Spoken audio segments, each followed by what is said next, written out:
And in a lifetime, you accumulate a lot of keepsakes and heirlooms, and you hope they will stay with your loved ones even after you're gone. But our investigation found sometimes mortgage companies are all too eager to get rid of your worldly possessions in search of a quick buck. It is the house that Eileen Gorman grew up in. This is my family home of 30-plus years. I grew up here with my father, Sean Gorman. But when Eileen's father died, her childhood home became the property of the bank. Nation Star Mortgage was in charge of the foreclosure. The mortgage company locked Eileen out. What happened next added insult to injury. Eileen says she was never called until neighbors called about the 40-yard dumpsters in her driveway. Nation Star's solution was to take photos, furniture, my mother's china, my crystal collection, silver sets, and pack it into dumpsters. My life was thrown out like a piece of trash and garbage.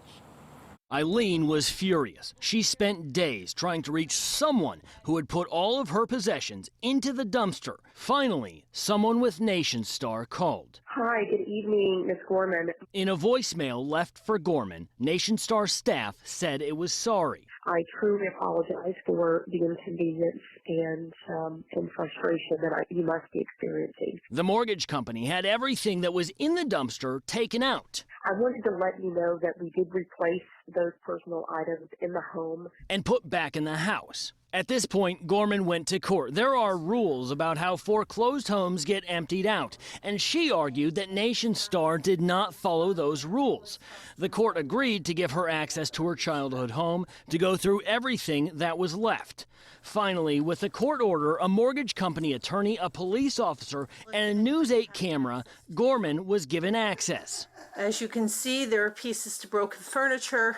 Among the debris, her mother's 1959 high school yearbook. I've even gone as far as trying to say, well, if the house burnt down, I would have lost it.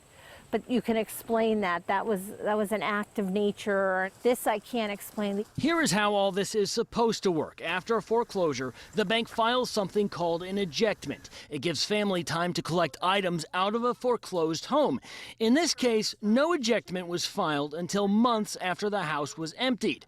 Attorney Sarah White with the Connecticut Fair Housing Center says mortgage companies don't always follow the rules. She gets calls about this type of thing once a month. What's unfortunately happening sometimes is that, banks are bypassing this process and for whatever reason going in and changing the locks, cataloging the property that's in there, and sometimes just, throwing it into a dumpster. And that is exactly what Gorman says happened almost a year ago. And this isn't the only spot it's happening. In fact, we've found records of mortgage companies doing this exact same thing from across the country. It's certainly not isolated, and it's, I think, endemic of a larger problem with this industry. Eileen Gorman is now one of those complaining. She has filed complaints with state and federal agencies, as well as hired an attorney. Well, they are looking at all avenues.